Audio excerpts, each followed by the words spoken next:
Ça y est, l'heure est venue de grimper.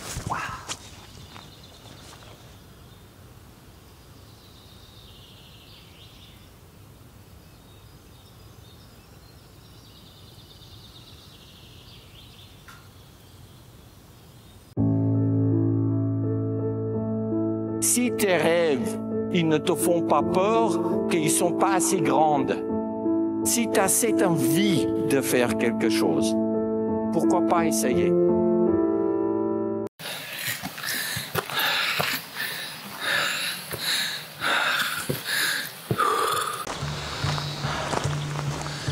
Les premières foulées s'enfoncent dans la terre et déjà le cœur tape un peu plus fort. Les sacs tirent sur les épaules et la respiration s'alourdit. Voilà, c'est fait, on a fini. Ah, c'est bon. C'est quand même costaud, hein. Waouh. Et nous y sommes, la voie romaine, le début de notre route. Un pas après l'autre, on s'élève doucement. Mais on n'avait pas prévu que ça grimpe autant, bordel. Non, sans déconner, on est rouillé. Faut pas se mentir, le départ des contamines grimpe bien. On calme notre souffle, on ajuste notre rythme. On devient presque sérieux. La motivation fait le boulot. Enfin, elle pousse un peu dans le dos. On traverse un vieux pont romain, posé là entre forêt et montagne. Et puis enfin, vient la réserve naturelle des contamines. Un joli havre protégé où l'homme a promis de pas trop foutre le bazar. Des vaches, des cloches, l'odeur du crottin qui sent bon le fromage à venir, le verre qui claque, les sommets qui nous regardent de haut. Nous voilà dans ce qu'on pourrait appeler le bucolisme montagnard. Mais la grimpette reprend, évidemment. Et là, je dois vous avouer un truc. En vérité, on s'est pas vraiment entraîné. Enfin, si, une fois. 2 km, en Bretagne. Pour faire la vidéo de préparation. Vous savez, celle-là. Et voilà, on est comme ça, nous. On préfère s'entraîner sur le tas. Sur le terrain. Dans la pente. Et sur le chemin, on croise nos premiers compagnons de sentier.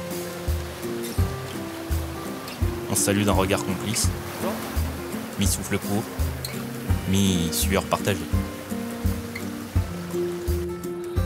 Puis vient notre première névée de neige. Une petite langue blanche et glacée. Parfaite pour se rafraîchir un peu. Ouais, on va se poser pour manger. Ah, on a grimpé haut là. Là c'était costaud. On a le droit à un peu de plat. Ouais, c'est très bien. Ah, pour commencer le tour du Mont Blanc là. Ça y va. Il est mort. Mes chaussures. C'est trempé.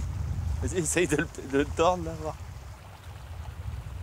Une goutte. Une goutte, c'est que t'as pas assez transpiré ça. Ah ouais. Ah, D'un seul coup là. ah. L'heure de la pause bien méritée est arrivée. Un sandwich à la rillette pour le moral et les pieds dans la rivière pour refroidir le moteur. Ça te trempouille. Ah putain. Mais ça coupe la circulation. Toujours en train de grimper. On est à peu près à 2100 mètres d'altitude. Notre objectif, pour l'instant, c'est de grimper le col qu'on voit là-bas. Ensuite, de le redescendre pour atteindre les arbres au niveau de la forêt de l'autre côté pour pouvoir poser les hamacs pour la nuit. Autant dire qu'on a encore pas mal à faire. Mais ça va. Le rythme est pas trop mal. Le début était dur, mais là, on commence à mettre la machine en route. Donc, on continue. T'imagines que par rapport à tout à l'heure, on n'a pas fait grand chose. Non, on n'a pas beaucoup grimpé, mais ça a grimpé raide. On a fait quoi, 150 mètres? Hein? On a grimpé 150 mètres. Ah non, beaucoup moins. Même pas. Ouais, 70 mètres. Ouais. En grimpant, les fleurs nous accompagnent. Comme si la montagne voulait nous encourager. Elles sont magnifiques. Hein. Il y en a de toutes les couleurs. Mais mon regard s'attarde sur une, la gentiane.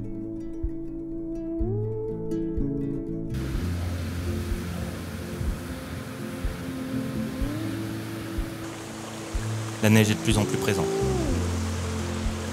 Elle se glisse entre les pierres et s'accroche au versant. Le col n'est plus très loin. On le sent. dans l'air et dans les cuisses. On y est presque. C'est bientôt.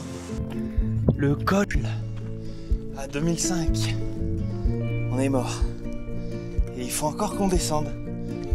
Ça va, David? Je veux dire, ce soir, On va bien dormir. c'est les contamines qu'on voit en bas. Oui.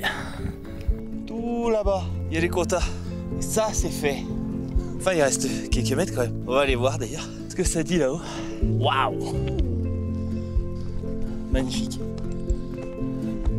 Par contre, ça grimpe encore. On pensait avoir atteint le sommet, le col du bonhomme. Mais en réalité, ce n'était qu'une étape. Le vrai sommet, c'est le col de la croix du bonhomme. Et pour y arriver, il faut encore grimper. C'est là qu'on commence à entrevoir un phénomène qu'on va vite apprendre à reconnaître. L'effet qui se coule des ascensions. Ce moment où tu te dis « ça y est » et la montagne te répond « oh non, pas encore ». Heureusement, la vue sur la Savoie nous redonne un peu d'élan. Alors on avance, parce qu'on est motivé. Et aussi parce qu'on n'a pas vraiment le choix. On trouve enfin un deuxième souffle. Ça grimpe, ça grimpe. Un vrai bouquetin. Regardez le bouquetin. Nos pas deviennent plus sûrs, plus calmes, même si la pente est encore là, bien raide et couverte de cailloux.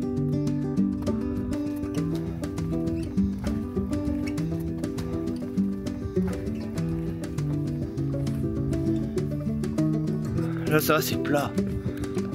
C'est plus ou moins plat. Une dernière névée de neige à traverser.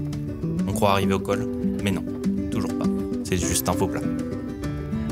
Il nous reste quelques mètres à gravir.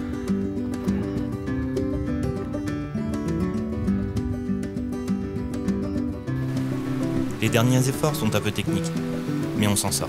C'est là où il faut passer. Ouais. Pas rapide, pas très élégant, mais efficace. Et comme des chamois nourris à la rillette, on continue.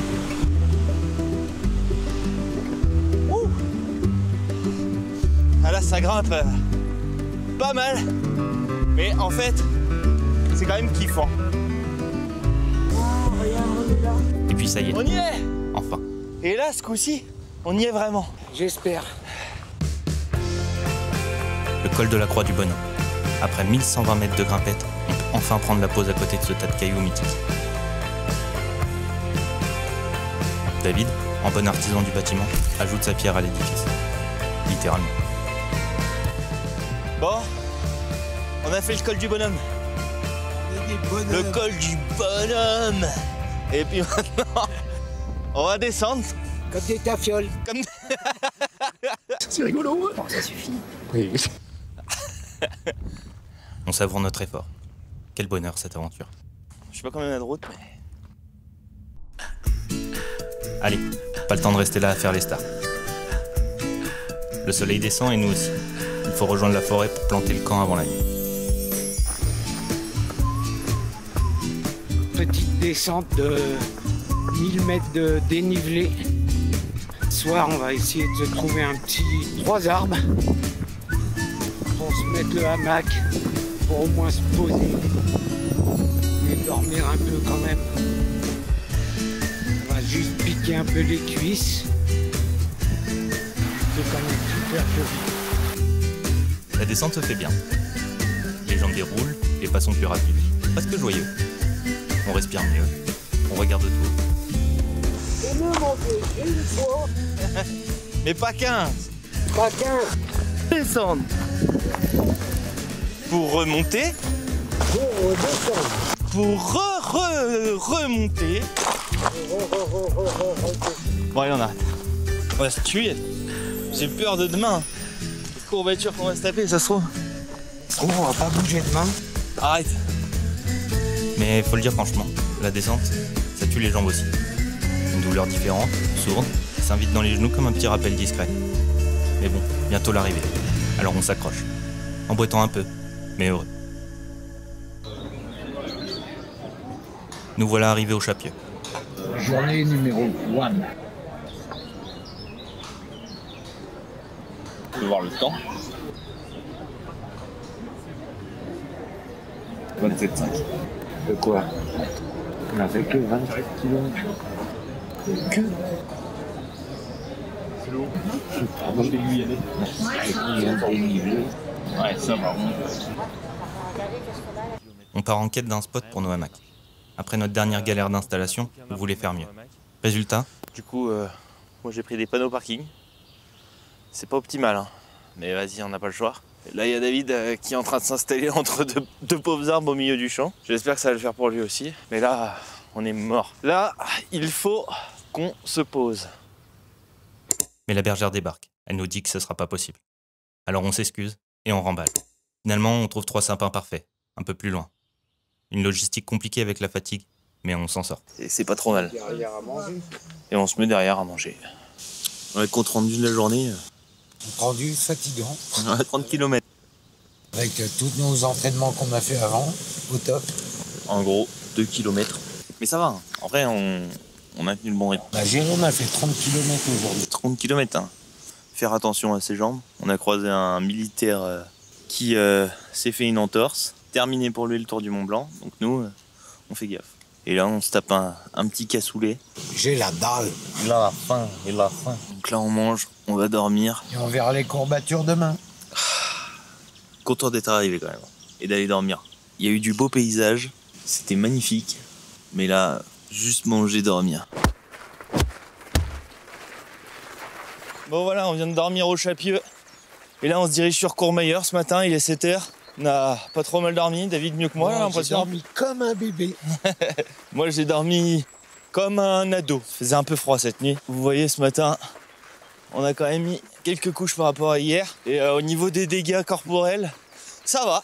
Juste coup de soleil. On a bien cramé. Faut pas qu'on oublie aussi mission aujourd'hui, trouver un bâton. Ah oui. Voilà. Bâton. Parce qu'on s'est rendu compte que les bâtons, en fait, c'était pas pour faire de la déco. Donc on aimerait bien avoir un petit bâton. Surtout pour les descentes, en fait. Les descentes.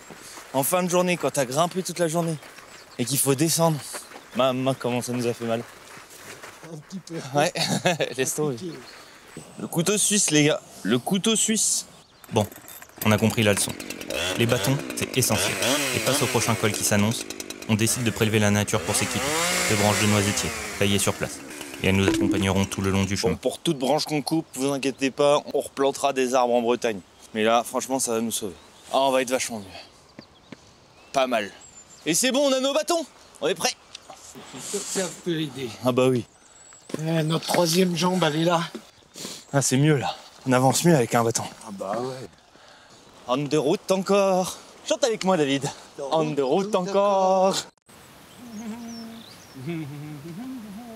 Oh, je suis déjà fatigué. Hein? Ah, c'est vraiment joli. Hein. Par contre, quand on voit le nombre de baraques qu'il y a, ça c'est des vieilles baraques, on peut se dire, tu m'étonnes qu'il y a un nom de famille pour un village. Pour moi, ça perdait pas le nom.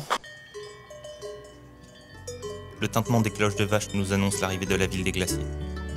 Mais ville, elle n'en a que le nom.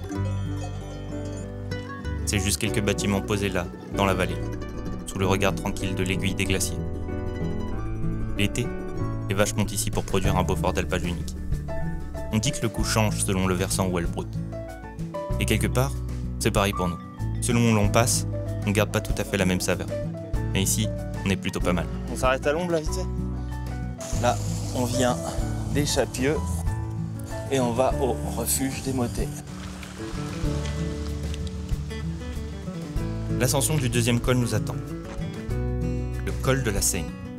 Bah, on avance bien. On crame toujours un peu au soleil. Et on a eu de la chance, on a croisé quelqu'un qui nous a filé un peu de crème solaire. On a mis une petite couche.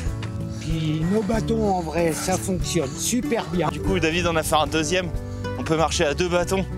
Ça Et franchement, soulage les cuisses. Ah ouais, ça sauve. On se Mais rend en compte vrai, des choses. S'ils vendent ça, c'est que ça sert à quelque chose. C'est clair. J'imagine que on va aller passer par là-bas, au col, pour pouvoir passer côté Courmayeur. Voilà. C'est où qui monte là? Là-haut là. Ah ouais, tout là-haut. Ok. On voit l'hiver. Les premiers kilomètres sont doux. Des petits ponts, des cascades, des rivières descendantes. Le genre de paysage qui donne presque envie de s'arrêter là. Le soleil est déjà haut et bien chaud. Et quand la pente se redresse, on le sent passer. Le souffle redevient court, les cuisses tirent. Celle-là, je fais mal, ouais. Et les pauses deviennent régulières. Très régulières. Là, tu dis, on aurait dû aller marcher avant. Ah, c'est clair. Mais on y arrive. Encore. Bonjour. On y arrive, mais dur. Bonjour. Entraînement, tue l'entraînement, mais non. Ouais. Bonjour. La plupart sont entraînés. Hein. Ah oui. Non, ils se calment. C'est bon. Bon, je vous ai épargné nos visages crispés, les pauses toutes les 3 minutes et les litres de sueur. On y est. Et nous voilà enfin au col de la Seigne. 2516 mètres. Là-haut, l'ambiance change. Les sommets s'écartent et un nouveau paysage apparaît. Et quelques fanions de prière battent au rythme du vent. Ça sent un peu le Tibet, un peu l'Himalaya. Certains pensent qu'il faut traverser la planète et gravir les plus hauts sommets pour vivre l'aventure. Mais on peut voyager plus localement, sans avoir un bilan carbone digne d'un chalutier. Oh, ça fait un moment qu'on l'a pas quitté. Ah, s'il fait trop mal.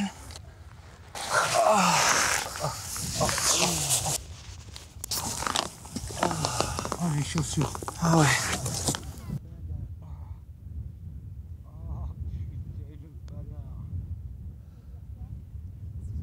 Ah, ça fait du bien de manger.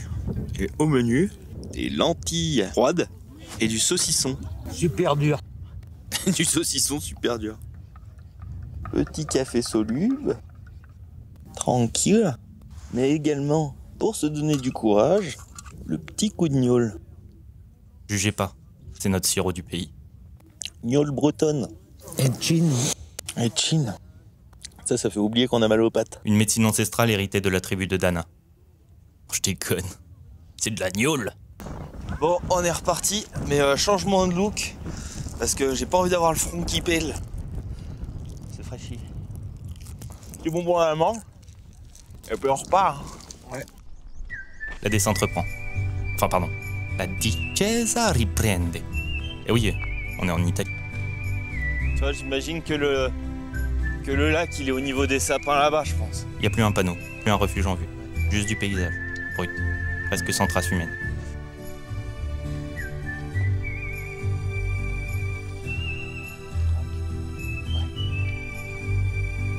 C'est notre première descente depuis l'acquisition de nos bâtons. Et effectivement, c'est d'une bonne aide, même si parfois, ça descend fort. Et ça glisse un peu. Ça glissouille là.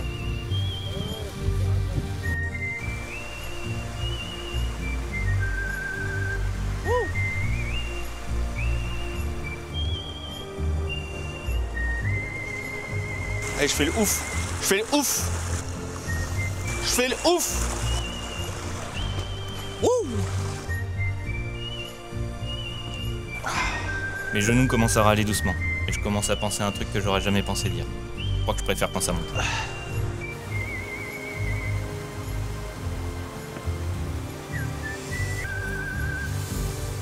En chemin, des randonneurs nous ont dit que la vallée était pleine de marmottes.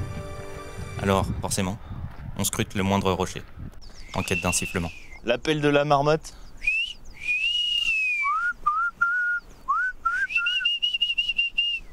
Ça va, Antoine? Ça va? Là, quand c'est à peu près plat comme ça, on est bien là, on profite. Moins mal aux genoux. Pas trop de descente, pas trop de montée. On kiffe. Oula, mon kiffe. On récupère. On récupère avant de regrimper. Non mais là on est dans le Seigneur des Anneaux. Il manque plus que Sam Gamgee. Samuel. Samuel.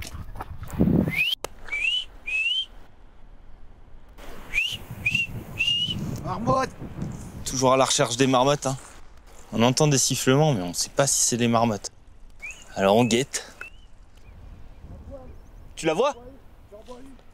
Où? Je la vois! Ah, elle est en haut là, sur la petite pierre là, ou je sais pas quoi là. Ouais, désolé, j'ai pas de zoom, alors faudra imaginer. Hein.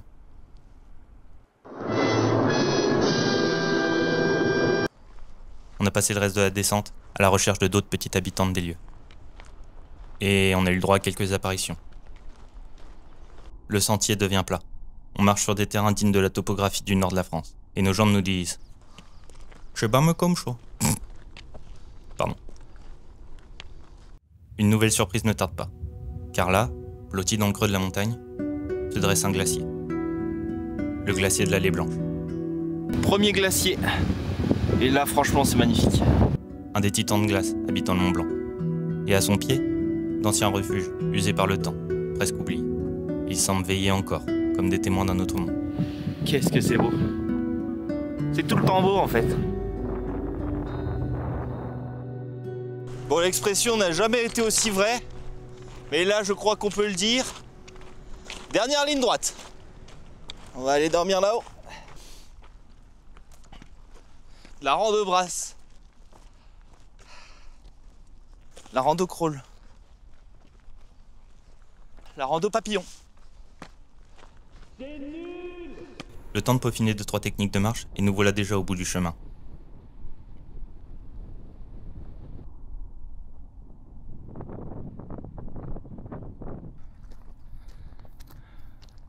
Un joli refuge nous attire, comme un moustique par la lumière. Sauf que pour nous, la lumière, Bonjour. Ciao. elle a un goût de houblon. Santé.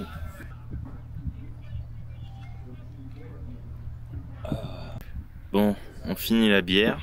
Et après, il faut grimper là-bas. Espérons qu'on peut faire dodo là-bas. Ouais. C'est les derniers efforts de la journée, mais pas les moindres. En haut se trouve notre rédemption. J'en peux plus. C'est de l'alpinisme. Quand on se retourne, on peut voir le chemin parcouru. Et comme un travail bien fait, on admire le paysage avant de passer au suivant. Et voici notre chambre pour la nuit. Un joli lac, niché dans une cuvette discrète. Ici, notre bivouac passera inaperçu.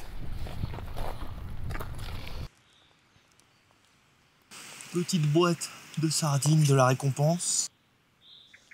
Bon, on se pose ici, on installe nos hamacs, on va bien dormir, il y a des arbres, il n'y a personne. Bonne nuit de sommeil, demain Courmayeur et seulement Courmayeur. Donc je pense que pour nous ça va faire 4h, 4h30. Un bon 4h30. Un bon 4h30. Mais on a une petite journée demain pour se reposer parce que épaules, genoux, jambes, mollets, brûlures, tout. On est abîmé de fou. On est cramé. Refaire le plein de bouffe parce qu'on n'a plus rien.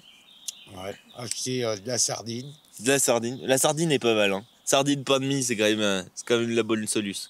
Un peu plus de trucs sucrés aussi. On manque de trucs sucrés, je trouve. Et enfin, on va. 1 kilo de sucre. Nous, on va aller se pioter. Et on se retrouve demain pour la journée numéro 3. Nous voilà donc à la fin d'une première étape. 2 cols passés et les premières vraies sensations d'une aventure qui ne fait que commencer. On a marché. On a sué. On a ri entre 2 efforts. Car chaque montée nous essouffle, chaque descente nous casse un peu. Mais au fond, c'est exactement ce qu'on est venu chercher. Et quand on veut se lancer dans ce genre de voyage, il faut parfois passer le pont. Et saluer l'expérience.